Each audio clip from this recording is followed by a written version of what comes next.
with her 11-year-old son.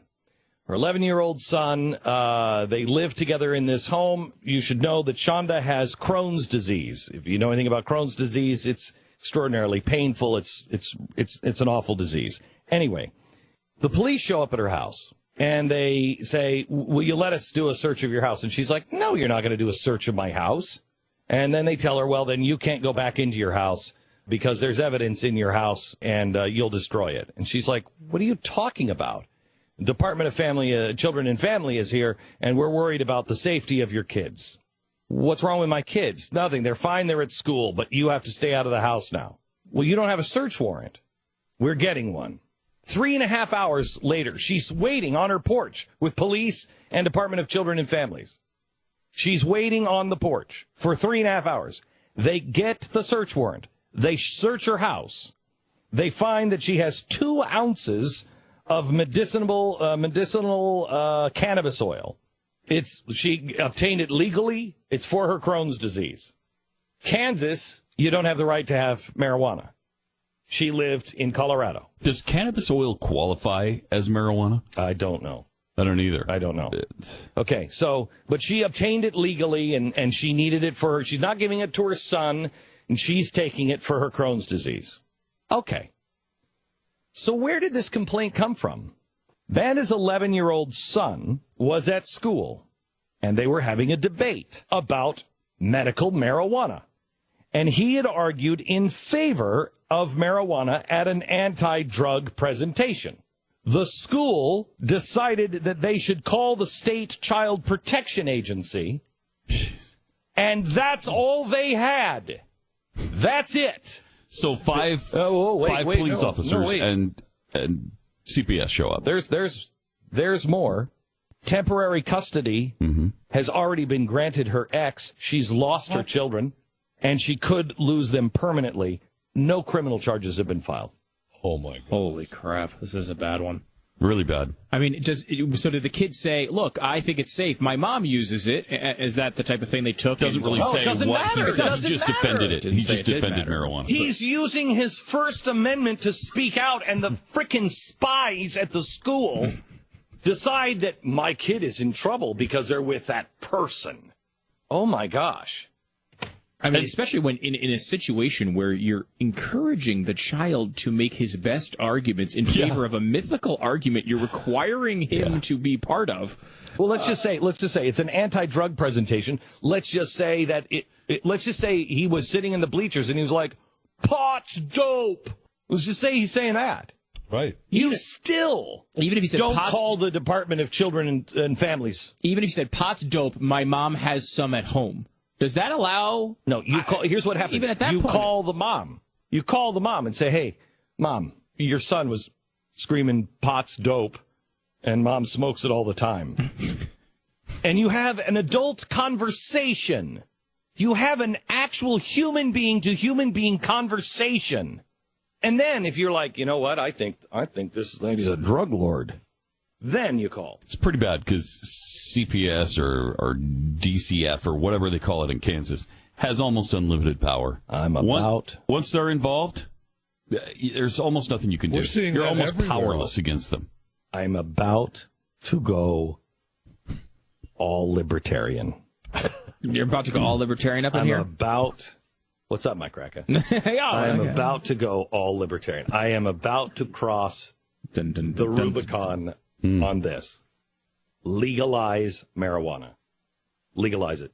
Yeah, I'm not there yet. Wow. You will be. You will be. No, I'm not. I won't ever be there. This is a firstie for you. You will be. You will be. Wait a minute. We need to The way to stop this is legalize it. That just they would do it with the next drug then, right? They'd still be showing up at the house. Stop it. You know, people drink liquor over in Italy, and at 4 years old, you're drinking a glass of wine, and the alcoholism rate's nothing like ours. I think you're misunderstanding what I'm saying. It's going to stop. What I'm saying is there's still going to be these situations where police officers do these sorts. I don't think it solves all of this, as you said, but I think it does probably cut down on it quite a bit.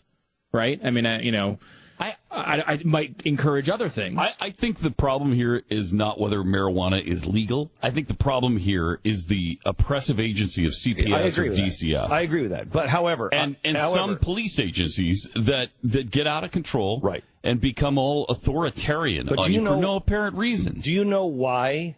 When you're approached at at a blockade, why they say don't open your car window, talk to the police officer from behind the glass? Do you know why? Now, we've talked about it because they say they can smell. They're whatever sampling. They want. They're sampling the air. We know they're sampling the air. Okay. Mm-hmm. But the other reason is because all they have to say is, "I thought I smelled it." If your windows are closed, they can't say that. If your windows are open, all they have to say is, I swear to you, I thought I smelled dope. Soon as they say they thought they smelled marijuana, they can rifle through your car. They can throw you up against the hood of the car. They can do all of it. Well, I don't have anything wrong in my car. There's nothing going on. I don't care if they go through my car. That's the attitude. Thank you, Lindsey Graham, for dropping by. The attitude. I don't care. Go ahead. I don't care. Let them. Go ahead. What are you doing wrong in your car? You care if they go through let them have access to my phone camera. Whatever. What do I care? So what? They're watching me, these really icky, disgusting porno tapes that I would be making unbeknownst to me. Wait, but hold on. I think we need to focus here for a moment. Because what's happened here is a major national development. I would say it's a very big newsworthy event if this is what you're actually doing. If Glenn Beck is coming out on national radio and saying he is now in favor of marijuana legalization for recreational use, that is, I would say, a news story. Is that what's happening right now? Oh, you're making me decide? Yeah. Well, I thought we should, because if you throw it out here like this, we're going to get, everyone speculating on what you supposedly believe. I think I am. And let me ask you this. I think you might want to reconsider. And then reconsider your reconsideration. I'd like you to reconsider. I've considered it. And I'm double down on your reconsideration. I think... I don't think that's the answer. I don't think legalization of marijuana is the answer here. Well, I don't think the time that is wasted on frickin' man. Well, it's certainly not a good reason to make it legal to solve this situation or situations like it. There's a much larger issue going on here, obviously. It's not just police officers doing things that are wrong. I mean, there's much more to the drug trade. Hold on. We got John Whitehead, constitutional lawyer from Rutherford. He is the best. John. Hey, how you doing? Good. How are you? Pretty good. Okay. We're coming back to this, though. Don't ask. You're not getting out of this. I know. So, John, the woman in Kansas. Well, let me just ask you a couple of quick questions here. Can a police officer or Department of Children and Family, if they don't have a warrant, can they come to your house and say, we want to search your house? And if you say, no, you're not searching my house, show me a warrant, can they then say, you need to step outside of your house, you're not allowed to go back in until we get a warrant? No. I would say depends on who's defending the case. And we've actually tried to contact her and been unable to do so.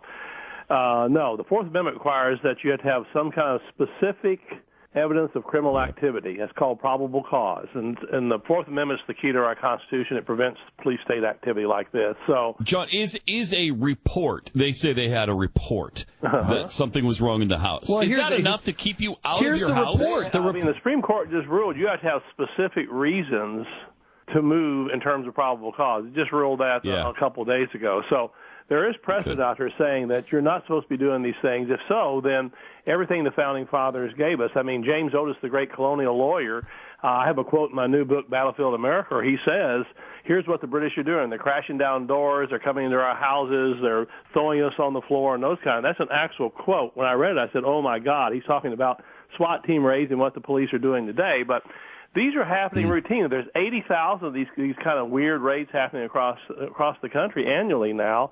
And people are getting shot, dogs are getting shot, babies are getting burned.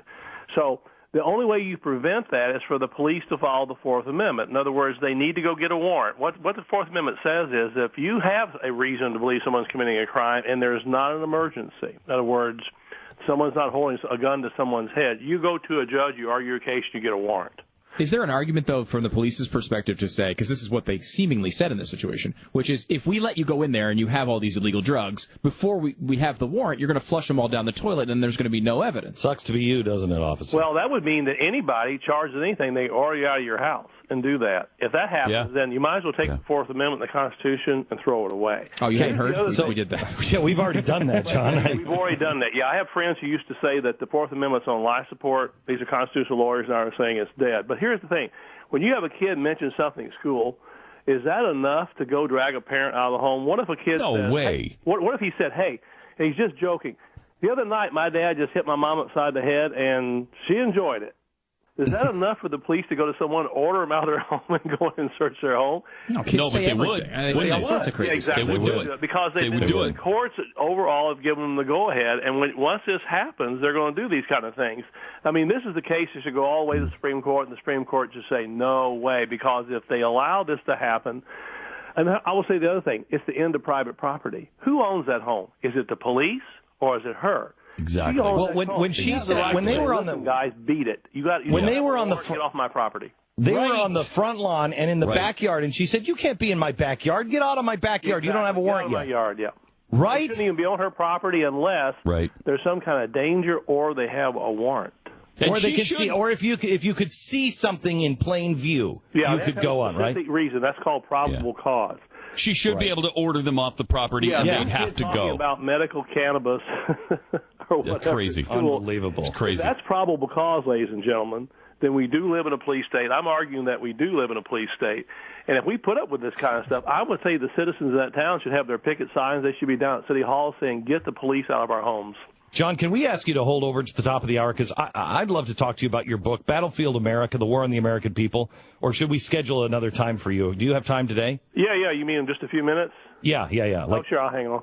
Yeah, okay. So you hang on just a second, and we'll come back at the top of the hour. We'll have John, and he's been fighting these battles forever, and he has done extensive compiling of what is really happening in America. And when you hear what's really going on, it will blow your mind. Blow your mind. This is only just one of these. Like he said, 80,000 of these are happening every year. Are you even hearing about them?